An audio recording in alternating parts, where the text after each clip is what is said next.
Hi, I'm Rachel Terry, and I'm putting this video/podcast together in response to calls and messages I've been receiving about the proposed Nebraska health education standards.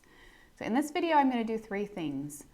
First, I'm going to review a portion of the Nebraska State Board of Education meeting from April 2nd, 2021. Second, I'm going to talk about the long-term solution to the health curriculum.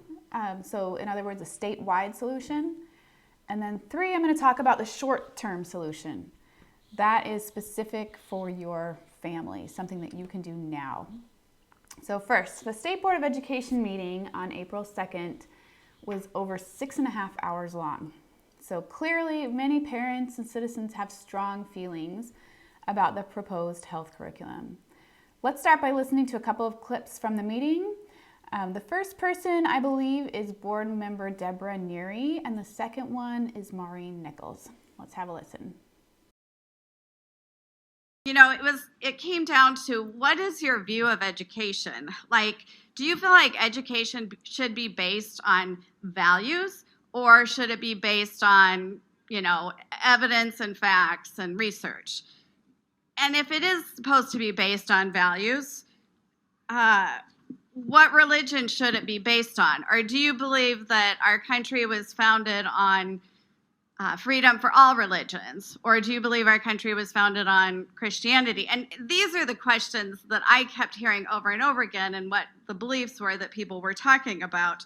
Many people believe that we should be basing our education on their values, their religious values, not on what the evidence and the facts and the medical professionals are saying. And that's sort of a division we have in our country that I know we can't solve as a group, but I wanted to just acknowledge that I understand and I hear everybody that's talking to us and what their concerns are. And these are large philosophical questions that we're not going to be able to answer, but the best we can do as a group is look at what's developmentally appropriate for each of the grade levels, and that's what we are going to continue to do. We want to adopt those standards, as Patty has said. So I think we have to be careful when we talk about our Nebraska values. And I think we need to question others. You have said these are not our Nebraska values. Well, what are your Nebraska values? Because they may not align with mine. And I think that was a really dynamic point for me. All right, so Maureen Nichols there. Whose values are we basing education on? That's a really good question, and that is exactly what I want to talk about.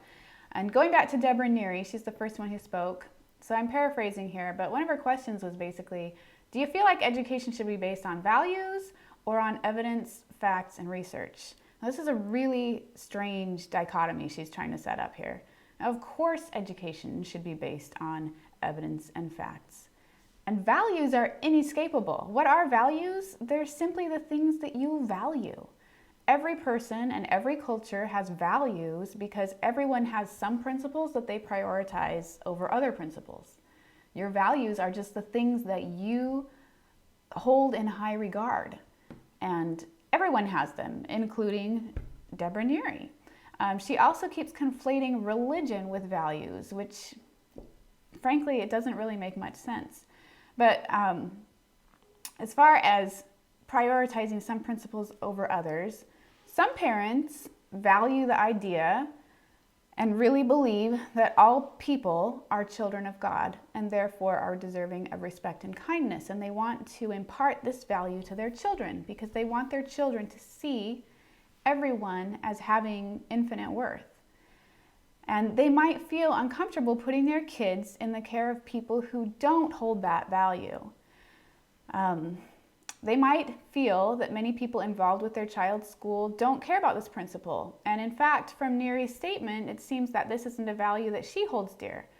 After all, she uttered some strange straw man arguments that seem to be delegitimizing the concerns of parents who spoke.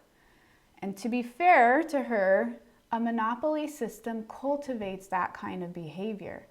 If everyone has to be in the same environment and adhere to the same values, some people and some values have to be delegitimized. So Maureen Nichols then points out the problems with this. What are Nebraska values? Now, Nebraska, it's one of the smaller population states, but there are a lot of people who live here.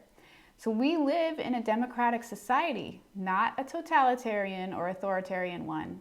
It's not reasonable to think that one organization can meet everyone's needs and encompass everyone's values, the things that they hold dear. And our education system certainly doesn't meet everyone's needs. It can't. But it's not fair to send kids into an environment for 7 hours a day where they're being taught ideas that conflict with what their parents teach them during the rest of their waking hours. It's confusing. So if a child has been taught at home that all people are children of God and then they go to school and they learn from the adults that it's perfectly fine to demonize and bully some people based on external characteristics, what's going to be the result of that confusion? In other areas of our lives, we resolve this problem using free markets. We have lots of pediatricians to choose from, for example. And so we find one that works well for us. And that may change over time. So, for example, some physicians spend a lot of time at each visit explaining the next developmental phase and talking about, all kinds of aspects of kids' lives. And this might be perfect for first-time parents. But a mother of 6 might prefer a different approach. Let's get that tetanus shot and get out of here because I've got to pick up the twins before dinner. And so with so many different options, people can find what they need, and they can find, things that suit their belief systems, their preferences, their pickiness, whatever it is, you can find what you need. And we do this in virtually every area of our lives, right? We do this with housing. Not all of our houses are exactly the same. We do this with food. We do this with entertainment, with healthcare, with churches, with activities, with places of employment. We have great variety in all of those areas, and so we can all find places where we feel comfortable and where we can get what we need. But we think it's reasonable that everyone should attend the same schools. That's a crazy idea. So what we need is competition and choice. And I think that the funding designated for kids' education should follow them to the school that works best for them. In 2019, Nebraska's per pupil spending was $14,385. The national average was $12,756. So we spend a lot on K-12 education in Nebraska. We're also one of just 3 states that doesn't have any school choice programs. So our system is not only strange in the United States, but it's also strange and considered unjust globally. Our families lived outside of Nebraska, in other states, and also outside of the United States. And in most places, choice is the norm, but it's not here. And I think that's why we're seeing some of these really divisive things going on. People need the freedom to find schools that meet their kids' needs. I don't think any parents should have to send their kids to schools that don't meet their expectations. And this happens in all kinds of areas. So here's another example. I went to a school board meeting earlier in the year where there were a lot of parents there who were upset. And the issue was how the schools were handling COVID. So some parents were upset that the schools were requiring masks on especially little kids.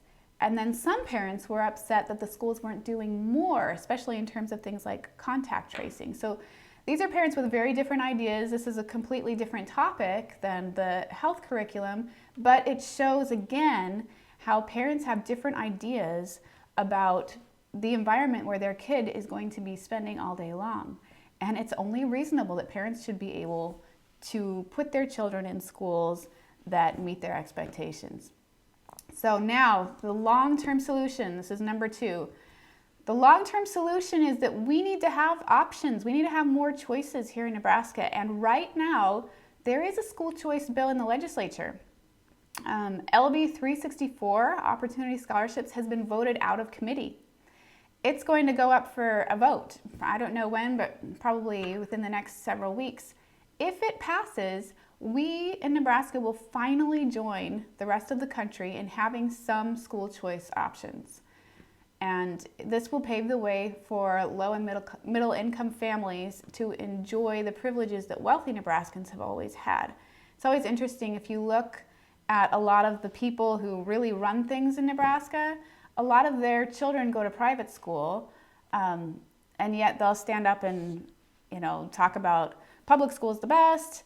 You have to do that in a lot of ways in Nebraska. There's so much momentum, there's so much support for keeping the monopoly the way it is. So many people benefit from the status quo, but it's not good for kids.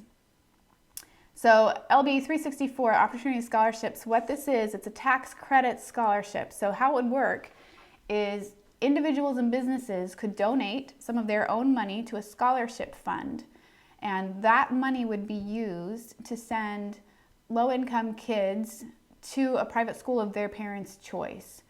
In return, the people who donated the money to the scholarship would receive a tax credit. So we have all kinds of tax credits to elicit certain behaviors. So for example, we want to preserve historic homes. And so we offer tax credits to people who preserve historic buildings. So this is simply a tax credit to encourage people to donate to scholarship funds. And what you can do right now is contact your state senator and encourage your state senator to pass this bill. This opens the door to opportunity for a lot of people who don't have it right now. So that's a very important thing to do. Okay, so that's the long-term solution. The short-term solution is, what do you do right now with your kids? You're worried about, what they're being taught at school, and in particular right now it's the health curriculum. So I started School Choice Nebraska about 6 years ago, hoping for some state-funded solutions to the problems we were facing with our own kids' educations. I really hoped that by the time my kids needed more options, well, they needed them then when I started this, but I hoped we'd be able to benefit for them. So our two youngest kids are freshmen in college this year, so it didn't happen for us, but I really do think Nebraska's getting very close. So in the meantime, did we just leave our kids in a status quo environment that wasn't really working for them? That was not an option for me. And so I'm going to explain what we did, because you might need a short-term solution right now while we're waiting for our state senators to get us the long-term solutions that will help everyone. So what I did can help you with the health curriculum problem, but I want you to know that there are probably other solutions that you can find outside of the narrow system that the monopoly has designed for you.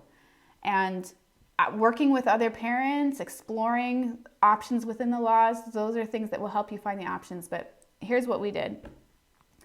I found that our current state law allows for part-time enrollment in public school. So essentially what you can do is register your kids as homeschoolers, and our state calls homeschool exempt school, and then you re-register them for only what you want them to take from the public school. So if you want them to take everything but health, register as a homeschooler and then re-register for everything else but health. So we started to look at our public schools as a buffet. There were some things that were really good at our local public schools and some teachers that we really wanted our kids to be taught by. And there were other things that we really had no interest in. So some of the things that we loved using them for were like choir and band and some foreign language and some, there was a great chemistry teacher. So we used them for what we wanted, but then we took care of other things at home. We used Khan Academy a lot for math, which is totally free. We did a lot of English at home, some history, some science. We did health at home. We used some homeschool co-ops here in Lincoln. We used some online things, but we just patched some things together and it worked. And a lot of people ask, well, what about graduation? That's a really common question. So 2 of our kids didn't graduate from public school, and the universities had no problem with that. Lots of homeschooled kids go to college, and most universities have admission processes in place to handle that. We just submitted what they did have on their transcript, and some universities, like UNL, just has you make a transcript that shows the homeschool courses. Other schools just ask you to write in an essay to explain what you did. It's fine. I mean, a high school diploma doesn't even guarantee that a child has reached proficiency. We have so many kids who graduate from high school in Nebraska and never reach the state proficiency standards. If you've got some things like an ACT score, which some universities are even saying they're not going to use much longer, but my philosophy is we've got to use this time well. Some classes required by your district for graduation will be a waste of time for your child. Why waste that time when they could be learning something else? Like, they could start their own business or start college early or just read books from the library or take an online class. I think if COVID has taught us anything, it's that kids can learn anywhere.